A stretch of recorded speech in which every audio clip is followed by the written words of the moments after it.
আমি একটি ছোট্ট প্রশ্ন করি, সেটি হচ্ছে আপনারা পিয়ারের কথা বলেন, পিয়ারের নানা রকম যুক্তি আপনাদের আছে, কিন্তু যদি কেউ সমাজের মনে করেন বিশিষ্ট ব্যক্তি যাদের কোনো রাজনৈতিক পরিচয় নাই কিন্তু এলাকার জনগণ তাকে পছন্দ করে, ওনারও ইচ্ছা একটি নির্বাচন করবার জন্য, সেটি কি পিয়ার সিস্টেমে সম্ভব? হ্যাঁ, অবশ্যই সম্ভব। কিভাবে? আমি বলি, এখানে পার্লামেন্ট মানে আইনসভা, উনি সেখানে কিভাবে স্বতন্ত্র জায়গা আছে, উনি একটা প্রিয় নির্বাচন, উনি ওই রাস্তার কাজ ভাগবাটোয়ারা পাচার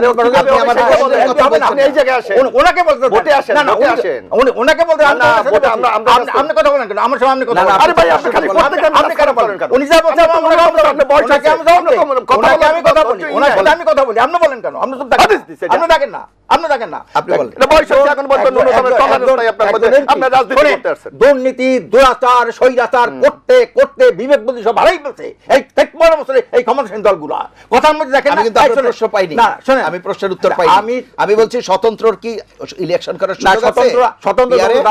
স্বতন্ত্র দাঁড়াবে তার একটা জোট করবে, জোট তারা যে স্বতন্ত্র যে পার্সেন্টেজ ভোট হয় সেখানে তারা পার্লামেন্টে যাবে। স্বতন্ত্র কি জোট করবে? হ্যাঁ, স্বতন্ত্র জোট আছে তো, স্বতন্ত্র প্রার্থীর জোট একটা আছে তো, সেখানে এই 91 জন আব্দুর রহিম সে স্বতন্ত্র প্রার্থীদের জোট করছে একটা, সে আমাদের সাথে কথা হয়েছে, সেখানে স্বতন্ত্র যারা থাকবে তারাও নির্বাচন করতে পারবে, কিন্তু সব স্বতন্ত্র তার স্বতন্ত্র হলো না, স্বতন্ত্র মানে তো আলাদা, যদি আবার জোট হয় তাহলে কিসের? এখানে হলো ভোট দেবে দলকে, এখানে কিসের স্বতন্ত্র? যদি জোট করতে হয় তাহলে জোট হিসেবে কেউ ইলেকশন করতে যদি না পারে সেই জোটটা জমা দেবে নির্বাচন কমিশনে, জোটের তালিকাটা সেখানে তারা করবে, সেখানে যে প্রার্থী সেই অনুসারে জনাব আকন, আমার মনে হয় আপনি ভুল করছেন যে যদি কেউ স্বতন্ত্র হিসেবে নির্বাচন করতে না পারে তাহলে মৌলিক অধিকারই তো তার খণ্ডিত হলো। 91টা দেখা যায় পিয়ার আছে, সেখানে স্বতন্ত্র প্রশ্ন আছে, সেখানে আপনি এটা উঠেন কেন? একটা খরচ হওয়াতে এটা যে কেন স্বতন্ত্র করবে, স্বতন্ত্র করে স্বতন্ত্রের অধিকার নাই, আমি সেটাই বলছি।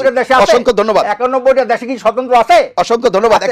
কথা বলি, যারা পিয়ার করছে একটা দেশের সিস্টেমটা তার ভালো না, এই জন্য কেউ পিয়ার থেকে আলাদা হয়েছে?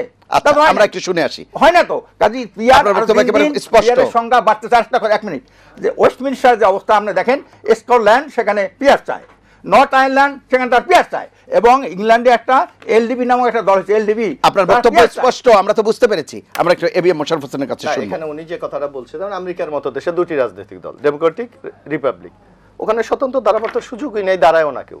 ওখানে পিয়ার কোন জায়গায় হবে? আমি বলি, আপনি বলেন, আপনি কথা বললেন না। আপনার মতো জ্ঞানী, এত জ্ঞানী লোকের সাথে আমি কখনো বসি না। আপনি অত জ্ঞানী, আপনার ন্যূনতম টলারেন্স হইলে কোনো সমস্যা নেই। আমাদের রাজনীতি করতে আসছেন, আরেকজনের কথা শুনবেন না। অনেক জ্ঞানী আমরা রাজনীতি আসছে, কথা আছেন, বয়স হইছে, আরেকজনের কথা শুনতে চান না। আপনারা জনপ্রতিনিধি হতে চান, আপনি জনগণের প্রতিনিধি হতে শেখেন। আপনি শেখেন, আপনি শিখতে শিখতে সরে চলে গেছেন। আপনি একটু শেখেন না, উনি শিক্ষা বড় কিছু করছেন। আপনি শিখছেন, শিক্ষা 10 টাকা কষ্ট আনছেন, 10 টাকা কষ্ট আনছেন, ওনাদের বলে 10 টাকা কষ্ট ধরা পড়ছে। সেইটা এইটা কি মনে করেন? এই অস্ত্র দিয়ে কি করতে? এই 13 টাকা কষ্ট কেন এই অস্ত্র আনছেন কেন? সঙ্গত এখন নয়, এইটা বলে না, এইটা শুনলে ওনাদের গায়ে ধাপ লাগে। উনি কেন এই পান কথা এগুলা? যারা কালচার বোঝে না, কালচার বোঝে না, পলিটিক্যাল করতে করতে বিবেক সবাই বলছে।